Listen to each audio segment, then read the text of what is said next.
Nous voici en compagnie de Jérôme Favoulet, directeur de Fondetech. Alors déjà, expliquez-nous un petit peu ce qu'est Fondetech. Alors, la Fondetech est une fondation qui a été créée par la ville de Genève il y a une dizaine d'années, à peu près 15 ans. Et notre objectif est tout simplement de permettre la création d'emplois sur le territoire de la ville. Donc pour ça, on a deux activités. On a une activité de financement et on a une activité d'hébergement d'entreprise. Donc on propose des locaux à des entreprises qui veulent se lancer et qui ont besoin de conditions un petit peu plus souples. Par exemple, on peut résilier le bail pour la fin du mois, on a des salles en commun, on peut mettre en commun finalement tous les moyens et puis surtout échanger avec les autres entrepreneurs pour essayer de capitaliser sur l'expérience des autres. Et puis au niveau du financement, tout simplement on va étudier tous les dossiers qui sont refusés par les banques et sur tous ceux qui sont refusés par les banques, on va en financer à peu près entre 25 et 30 par année. En quoi elle se différencie de Genilem qui fait aussi un peu ce travail? Alors en fait Genilem a vraiment un rôle de coach notamment stratégique. Donc le rôle de Genilem, ça va être de discuter avec l'entrepreneur, de savoir quelle est la vision, de où il veut aller. Et Genilem va travailler avec lui sur les différentes étapes pour accomplir cette vision. Et puis ensuite, il y aura un suivi mensuel qui va être là pour contrôler que les étapes intermédiaires sont atteintes et que la personne n'est pas en train de changer de route ou de dévier de sa route, l'air de rien, comme si de rien n'était, en se disant que finalement c'est beaucoup plus facile de passer par ailleurs et de vraiment remettre en cause justement cette vision stratégique. Nous, de notre côté, on n'est pas du tout dans cette dimension-là parce qu'en ayant financé, on n'est pas neutre comme acteur. On a vraiment besoin que l'argent nous soit rendu, comme beaucoup de prêteurs.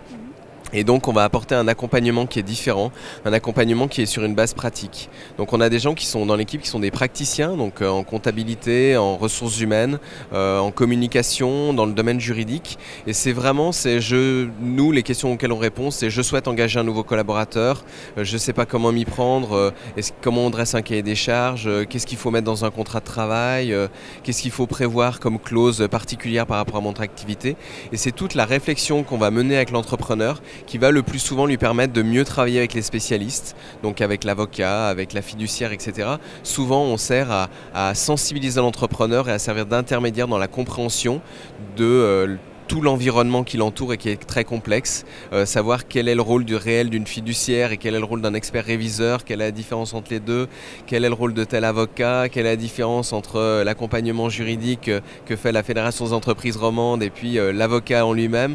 Donc c'est tout un tas de petites subtilités qui font que les entrepreneurs ont besoin au départ de comprendre comment ça marche et puis petit à petit de se former pour être eux-mêmes indépendants. Qu'est-ce qui vous a poussé à accepter cette charge? C'est les démarches qu'entreprend cette fondation qui vous ont plu auprès des entrepreneurs justement? Moi j'ai toujours été sensible à l'entrepreneuriat. Mon père était entrepreneur et ma mère travaillait dans la police. Elle était responsable du service qui gérait les fraudes et justement le service qui gérait aussi les faillites frauduleuses. Et la plupart du temps elle me disait les gens que j'ai en face de moi c'est pas des gens malhonnêtes, c'est des gens qui ont été mal conseillés. Et c'est vrai que c'est un petit peu ça qui a fait naître chez moi cette vocation. Ensuite j'ai été entrepreneur moi-même, j'ai vu toute la difficulté que ça avait et aussi le manque de reconnaissance de l'entrepreneuriat de proximité. C'est-à-dire que la presse aime beaucoup nous parler de grands entrepreneurs, de gens qui ont des réussites extraordinaires, mais c'est souvent on nous parle des exceptions, on nous fait rêver à des exceptions, et en même temps qu'on nous fait rêver, on nous fait comprendre aussi que, comme si la création d'entreprise était réservée à une élite extraordinaire, alors qu'en fait il y a beaucoup de gens qui créent quelques emplois, et ce qu'ils font est déjà extraordinaire. J'ai une anecdote qui m'a beaucoup marqué dans ma carrière, c'est un jour j'ai fait intervenir un entrepreneur qui venait de démarrer, qui avait créé 5 emplois, avec un capitaine d'industrie qui gérait des milliers de personnes. Et je lui ai dit avant la table ronde, je lui ai dit mais est-ce que tu te sens pas un petit peu, je sais pas, timide ou un petit peu bloqué par le fait que ce soit une personne qui, au niveau des médias, etc., soit une notoriété. Puis il m'a répondu, il me dit écoute, j'ai fait des petites recherches sur Internet. Moi l'année dernière j'ai créé 5 emplois, lui il en a supprimé 500. Alors je suis plus à plus 5, lui il a moins 500, donc je crois que c'est plutôt lui qui devrait être impressionné.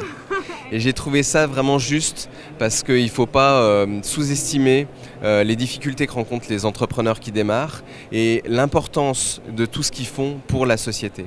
Créer 5 emplois aujourd'hui, c'est primordial.